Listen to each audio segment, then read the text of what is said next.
اعوذ باللہ من الشیطان الرجیم، بسم اللہ الرحمن الرحیم۔ السلام علیکم ناظرین، میں ہوں آپ کا میزبان Mirza Nadeem Baig, programme views on news with Mirza Nadeem Baig میں۔ ناظرین محترم، جیسا کہ پچھلے ویک لاگ میں نے آپ کو سپین کی معاشی ابتری کے بارے میں بتایا تھا کہ لاکھوں کی تعداد میں لوگ وہ بے روزگار ہیں، اور اس بے روزگاری کی وجہ سے لوگ وہ جرائم کی راہ کے اوپر چل پڑے ہیں،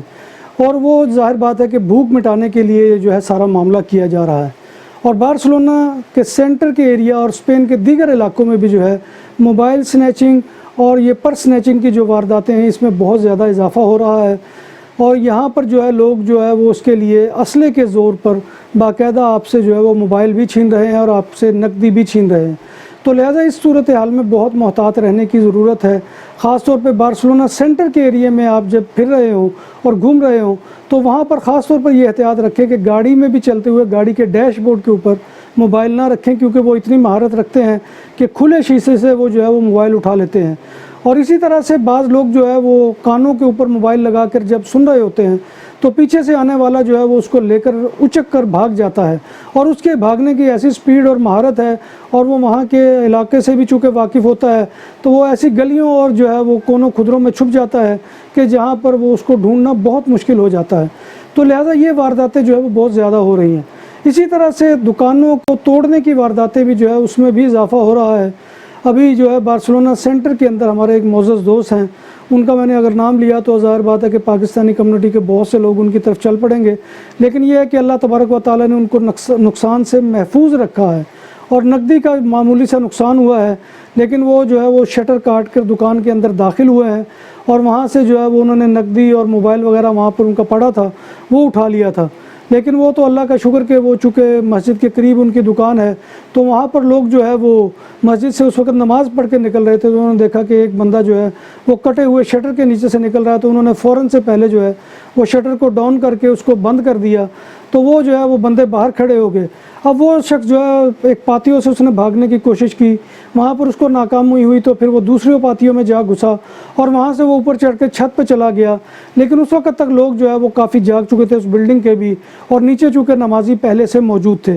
لہذا اس شخص نے وہ بھاگنے کے لیے چھت سے چھلانگ لگائی ہے، تو اس کے نتیجے میں اس کا یہ ہوا کہ وہ زخمی ہو کر وہیں بیٹھ گیا ہے، اور اس کے بعد اس کو ہسپتال لے جایا گیا، اور اس سے موبائل وغیرہ پولیس نے برآمد کر لیا۔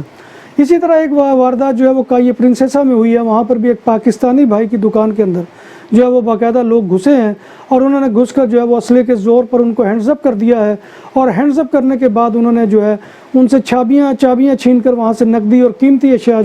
وہ اٹھا کر فرار ہو گئے، اور چابیاں لے کر پھر اسی صاحب کے گھر کے اوپر پہنچ گئے ہیں، اور وہاں پر جا کر تالا ان کا گھر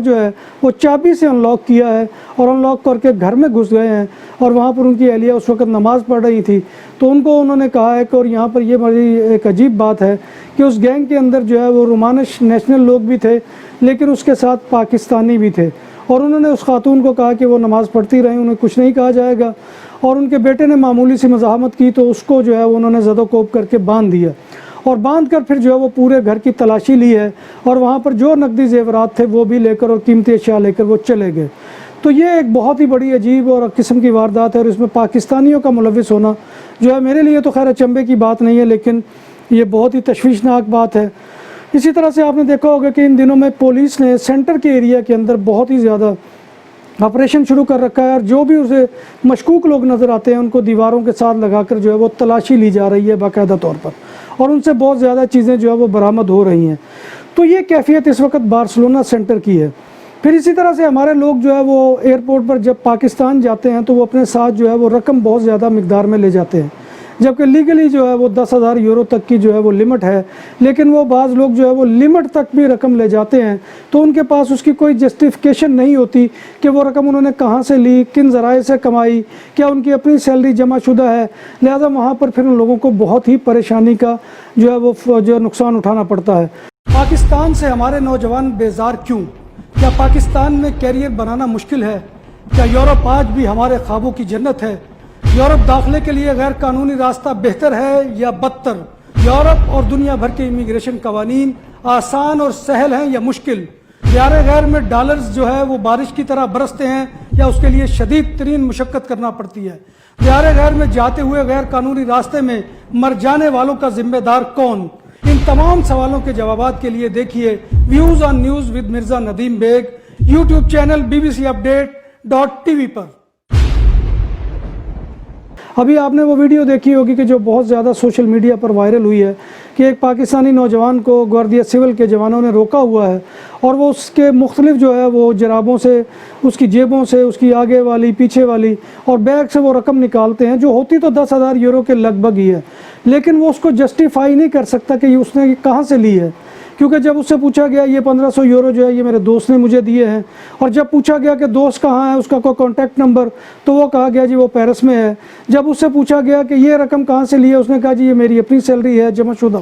جب اس سے پوچھا گیا کہ اپنے امپریس سے یا کمپنی کا نمبر دو جہاں تم کام کرتے رہے ہو، تو اس شخص کے پاس اس کی بھی کوئی جسٹیفیکیشن نہیں تھی، اور اس نے یہ کہا کہ جی میں فرانس میں کام کرتا رہا ہوں اور وہاں سے یہ رقم لے کر آیا ہوں۔ تو یہ کیفیت بڑی عجیب ہوتی تھی، اور پھر آپ نے اس ویڈیو میں دیکھا ہوگا کہ اس کا نتیجہ پھر یہی نکلا ہے کہ اس نوجوان کو جو ہے وہ ہلکا سا غشی کا دورہ پڑا ہے، تو اس کی جان چھوٹی ہے، چونکہ رقم اس کے پاس زیادہ نہیں تھی، لیکن یہ ہے کہ جسٹیفیکیشن وہ اس کی نہیں کر سکا، اور اگر پولیس چاہتی تو اس کو روک سکتی تھی یا رقم جو ہے وہ ضبط کر سکتی تھی، لیکن میرا خیال ہے کہ اس ویڈیو میں جو نظر آ رہا ہے اس میں انہوں نے اس کو جانے دیا ہے۔ تو لہٰذا یہ جو ہے ہمارے پاکستانی بھائی